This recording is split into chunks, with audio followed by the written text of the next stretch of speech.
Ada kembali di Ayu Sore, kali ini bersama saya Breman Atenaya pemirsa. Komisi Pemberantasan Korupsi akhirnya mengeksekusi putusan etik Dewan Pengawas KPK terkait pungutan liar di rutan KPK. 78 pegawai minta maaf. Permintaan maaf yang dilakukan secara tertutup di internal KPK ini merupakan tindak lanjut dari putusan Dewan Pengawas KPK terkait pelanggaran etik yang dilakukan 90 pegawai KPK yang diketahui memungut pungli dari tahanan KPK setiap bulannya selama 2018 hingga 2023. Dalam pernyataannya, 78 pegawai KPK yang terbukti bersalah mengakui telah melanggar etik dan berjanji tidak akan mengulanginya lagi. Selain itu, Sekjen KPK menyampaikan pesan agar kejadian serupa tidak terulang, sebab peristiwa tersebut telah menyimpangi nilai-nilai KPK.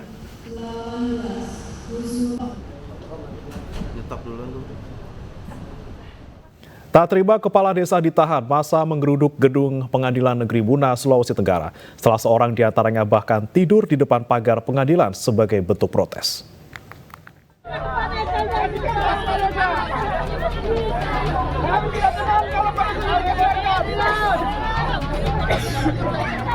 Masa menggeruduk gedung Pengadilan Negeri Muna, Sulawesi Tenggara saat sidang kasus Kepala Desa Lagasa, Asdam Sabrianto, Senin pagi. Masa yang didominasi perempuan ini mencoba merangsek masuk gedung meski dihalau polisi.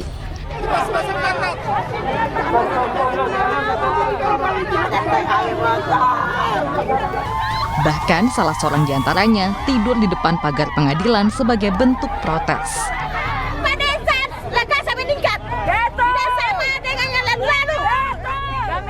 Masa mendesak agar sang kepala desa dibebaskan dari segala jerat hukum karena dinilai telah membangun desa dengan baik meski baru memimpin selama 1 tahun.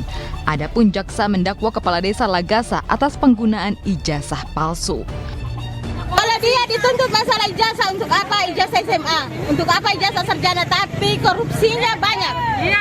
Semua bantuan dari pemerintah pusat tidak sampai di masyarakat. Betul. Setelah desa ini 1 tahun, kita masyarakat merasakan.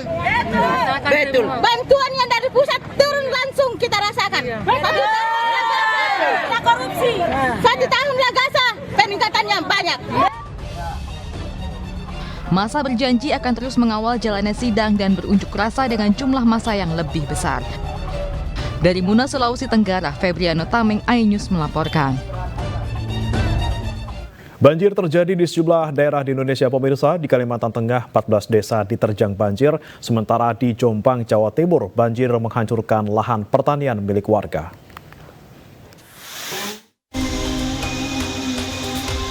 Banjir di Kota Waringin Timur, Kalimantan Tengah sudah terjadi selama 6 hari. Kondisi ini diperparah dengan hujan yang terus turun dan kiriman dari wilayah hulu. Banjir pun meluas dan merendam desa-desa lainnya. Hingga kini total 14 desa yang terendam banjir. Status bencana banjir di Kota Waringin Timur pun ditingkatkan menjadi tanggap darurat bencana banjir. Status ini berlaku selama 14 hari sejak 24 Februari hingga 8 Maret 2024. Banjir ini juga dimungkinkan tergenang banyak karena memang beberapa luasan wilayah yang tadinya berhutan, yang tadinya ada tanaman, itu karena terbakar kemarin kemudian air langsung turun ke sungai. Banjir mengakibatkan sejumlah akses menuju desa terputus. Aktivitas warga terdampak juga lumpuh total sehingga bantuan berupa sembako kesulitan untuk disalurkan kepada warga korban banjir. Sementara itu, banjir di Jombang, Jawa Timur terus meluas. Banjir merendam permukiman warga di Desa Trawasan dan Tugu Sumberjo, Jombang, Jawa Timur. Selain merendam rumah warga, banjir juga menerjang ratusan hektar padi. Akibatnya petani yang seharusnya sudah masuk masa panen terhambat. Tidak hanya itu, banjir juga menggenangi ruas jalan penghubung antar desa. Sejumlah kendaraan yang memaksa melintas pun mogok. Warga berharap pemerintah segera membangun tanggul di sepanjang tepian sungai di desa mereka agar jika debitnya tinggi tidak sampai meluap ke permukiman. Tim Liputan iNews melaporkan. Pemirsa jangan kemana-mana, kita ikuti azan maghrib untuk wilayah DKI Jakarta dan sekitarnya berikut ini. Kembali di Anyu Sore pemirsa, warga berdesak-desakan berebut beras murah di kota Pangkal Pinang, Kepulauan Bangka Belitung. Tak jarang terjadi pertengkaran di tengah antrian.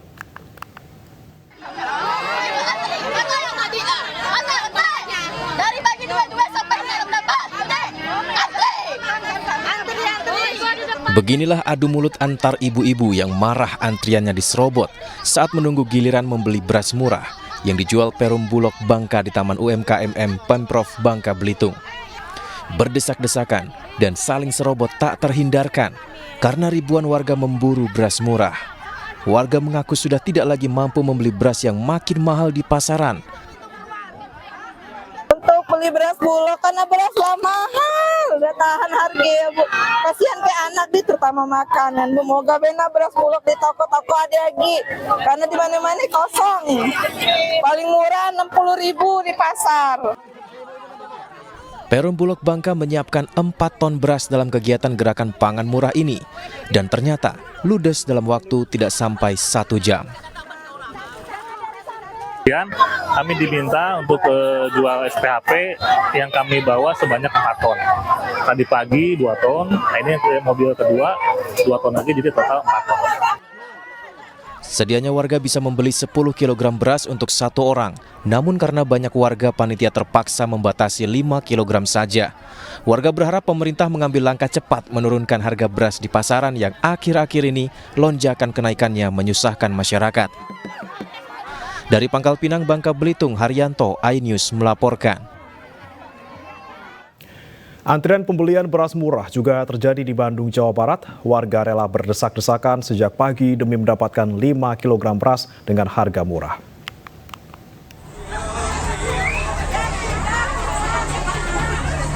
Ibu-ibu siapkan uang pas agar lebih harapan menggunakan uang pas 53.000.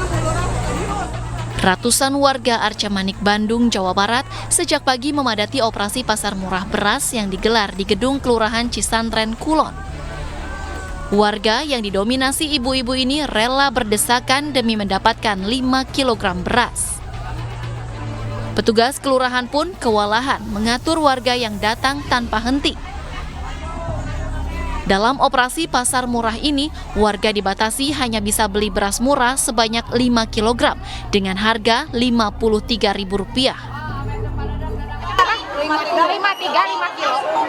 Sejauh ini di pasaran nggak ada di luar?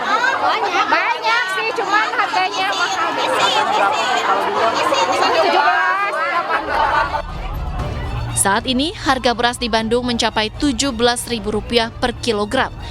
Akibat mahalnya beras, operasi pasar murah yang digelar di beberapa titik di kota Bandung pun dipadati warga.